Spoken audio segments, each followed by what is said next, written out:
Hi friends, welcome to my channel. ഞാൻ ഇന്നിവിടെ ഉണ്ടാക്കാൻ പോകുന്നത് കേരള സ്റ്റൈൽ തലപ്പാക്കട്ടി ബിരിയാണി. അതെങ്ങനെയാണ് ഉണ്ടാക്കുന്നത് നമുക്ക് നോക്കാം.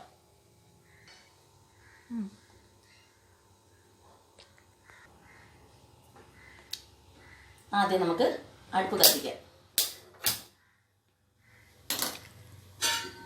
ഒരു പാത്രം, അതിനാവശ്യമായ ഒരു പാത്രം വയ്ക്കും. ചുവട് കട്ടിയുള്ള ഒരു പാത്രം. ആദ്യം നമ്മൾ എണ്ണ ഒഴിക്കുകയാണ്. ഒഴിക്കട്ടെ. ആദ്യം നമുക്ക് ഇതിനാവശ്യമായ സ്പൈസസ് ചേർക്കാം. ഏലക്ക, പട്ട, ഗ്രാമ്പൂ എല്ലാം ചേർക്കാം. ഫസ്റ്റ് ഇതൊന്ന് മൂത്ത മണം വരട്ടെ.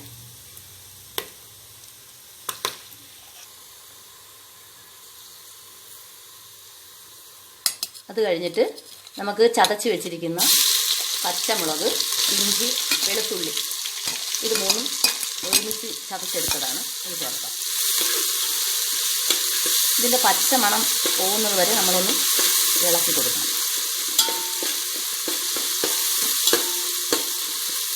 ഇതിനോടൊപ്പം തന്നെ നമുക്ക് കറി ലീവ്സ് ഇടാം. ഇതിലേക്ക് നമുക്ക് വയണയിലയും രമ്പയിലയും കൂടെ മുറിച്ച് വെച്ചത് ചേർക്കാം. ഇത് ഫ്ലേവറിന് വേണ്ടിയാണ്.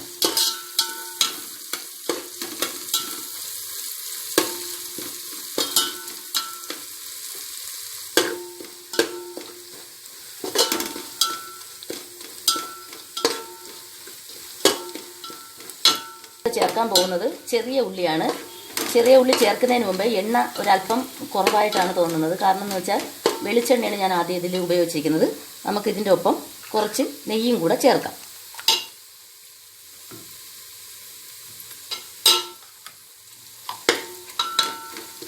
ഇതിലേക്ക് ഒരു 25 ചെറിയ ഉള്ളി ചതച്ചത് അത് നമുക്കിതിലോട്ട് ചേർക്കാം.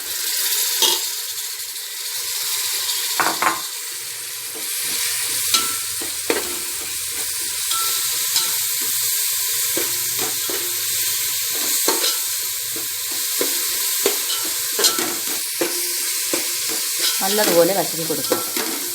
ഇതിൻ്റെ പച്ച മണം മാറുന്നത് വരെയും ഇങ്ങനെ ഇളക്കുക.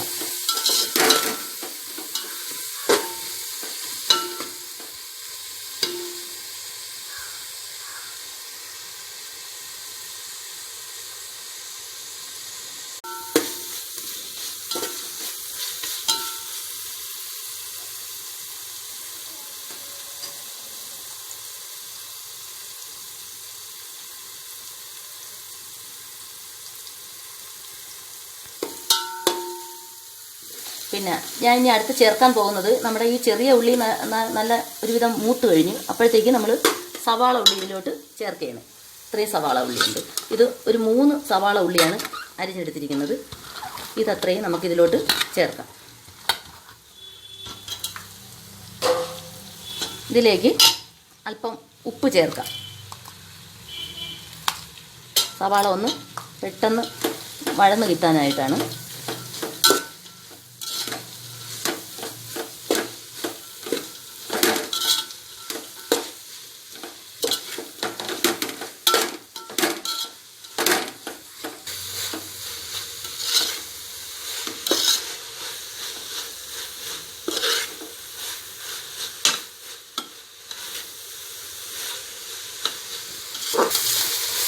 ഇനി നമുക്കിത് ഉള്ളി നല്ല വഴണ്ട് വന്നിട്ടുണ്ട്.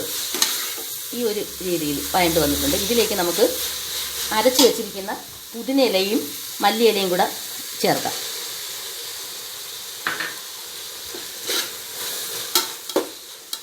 നല്ലപോലെ പച്ച മണം മാറുന്നത് വരെ ഇളക്കുക.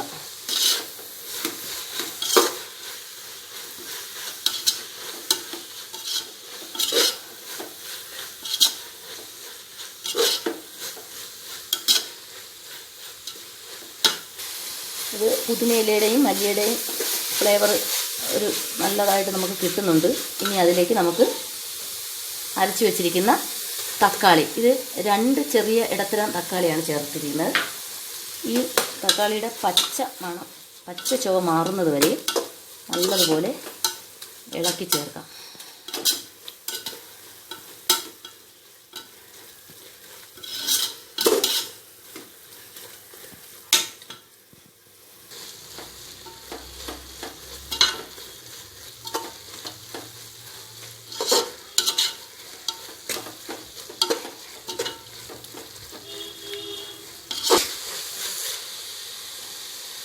ഇനി നമുക്ക് ഈ മസാല അടുത്ത് നമുക്ക് ചേർക്കാൻ സമയമായിട്ടുണ്ട്.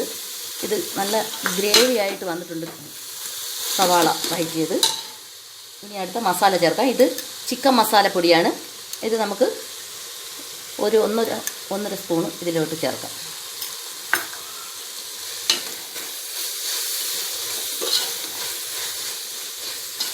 ഇനി അടുത്തതായിട്ട് ഒരല്പം മഞ്ഞൾപ്പൊടി, ഒരു 1/4 ടീസ്പൂൺ മതി. 2 ടീസ്പൂൺ മുളക് പൊടി. എരിവ് കൂടുതൽ വേണമെന്നുള്ളവർക്ക് കുറച്ച് കൂടുതൽ ചേർക്കാം. ഞാനിവിടെ 3 സ്പൂൺ ചേർത്തിരിക്കുകയാണ്. മല്ലിപ്പൊടി 1 സ്പൂൺ, ഗരം മസാല പൊടി 1 സ്പൂണ്. എല്ലാം കൂടെ നമുക്ക് നല്ലതുപോലെ ഒന്ന് ഇളക്കി ചേർക്കാം.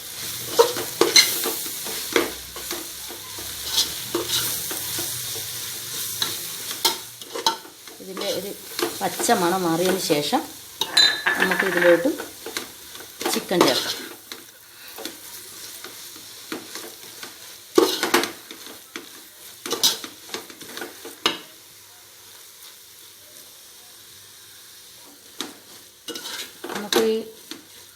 നമുക്ക് ഈ സ്പൈസസ് നല്ല ഇതിലോട്ട് ചേർത്തതിന് ശേഷം നമുക്കിതിലോട്ട് ചിക്കൻ ഇടാം. ചിക്കൻ 1 കിലോ കോഴിയുടെ ചിക്കനാണിത്. ഇത് മൊത്തം നമുക്കിതിലോട്ട്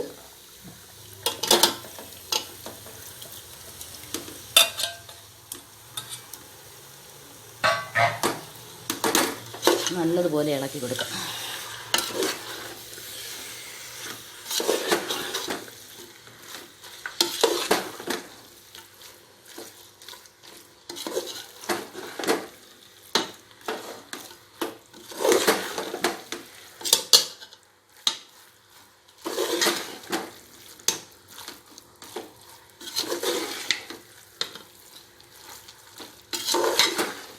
നമ്മളിതിൽ വെള്ളമൊന്നും ചേർക്കുന്നില്ല.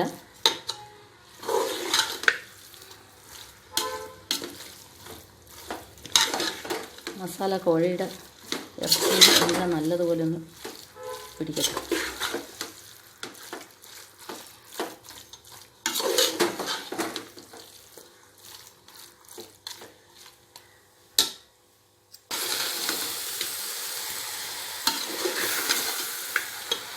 മസാല ചിക്കനിൽ നല്ലതുപോലെ ഇറച്ചിയിൽ പിടിച്ച് കഴിഞ്ഞ് ഇനി നമുക്ക് ഇതിലോട്ട് അരി ചേർക്കാം.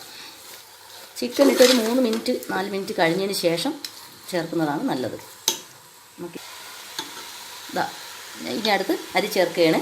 ഞാൻ എടുത്തിരിക്കുന്നത് ബസ്മതി റൈസാണ്. ഇത് 3 ഗ്ലാസ് അരിയാണ് എടുത്തിരിക്കുന്നത്. അത് നല്ല കഴുകി വൃത്തിയാക്കി വെച്ചതാണ്. അതിലോട്ട് ചേർക്കുകയാണ്.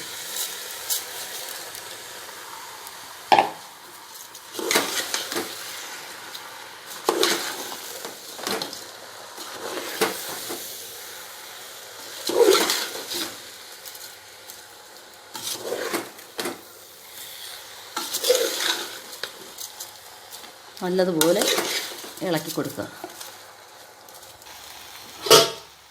അരിത നല്ലതുപോലെ ഈ ചിക്കനിലോട്ട് മൊത്തം നമ്മൾ മിക്സ് ചെയ്ത് കഴിഞ്ഞു. ഇനി ഇതിലേക്ക് ചൂടുവെള്ളം, തിളപ്പിച്ച വെള്ളം നമ്മൾ ഇതിൽ ഒഴിക്കുകയാണ്. അതായത് ഞാൻ 3 ഗ്ലാസ് അരിയാണ് എടുത്തിരിക്കുന്നത്.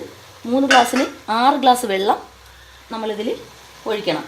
ഞാനിത് വെള്ളം തിളപ്പിച്ച് വെച്ചിരിക്കുകയാണ്. ഇതിലോട്ട് ഒഴിക്കുകയാണ് 6 ഗ്ലാസ് വെള്ളം.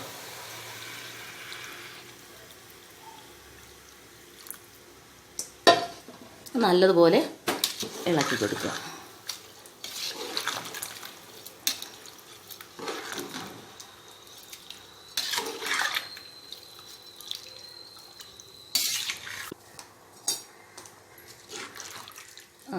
ഇനിയിപ്പോൾ നമുക്ക് ഇതിലോട്ട് ഉപ്പ് ചേർക്കാം. ഇതിനാവശ്യമായ ഉപ്പ് ചേർക്കാം.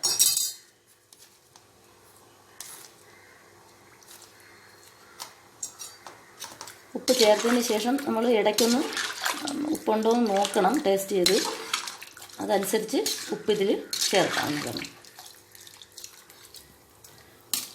ഇത് ഉപ്പ് നോക്കി കറക്റ്റ് ഉപ്പുണ്ട്. ഇനി ഇത് അടച്ചിട്ട് നമുക്ക് ഒരു 20 മിനിറ്റ് അടച്ചിട്ട് വേവിക്കാം.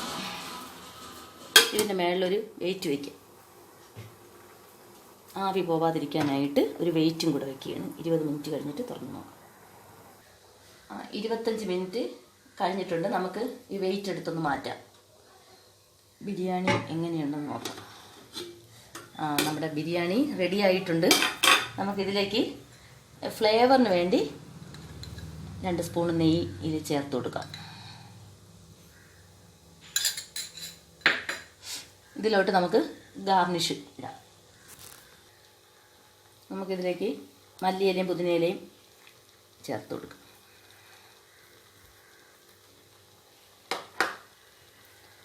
വറുത്ത് വെച്ചിരിക്കുന്ന അണ്ടിപ്പരിപ്പും മുന്തിരി ഇതിലോട്ട് ചേർക്കാം.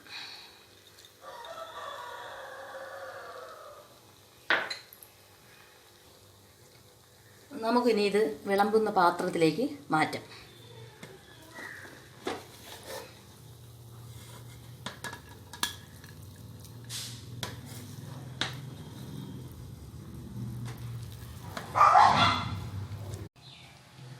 നമ്മുടെ കേരള സ്റ്റൈൽ തലപ്പക്കട്ട് ബിരിയാണി തയ്യാറായിട്ടുണ്ട്. ഇതിന് വേറെ പ്രത്യേകിച്ച് സൈഡ് ഡിഷിന്റെ ആവശ്യം തന്നെ ഇല്ല.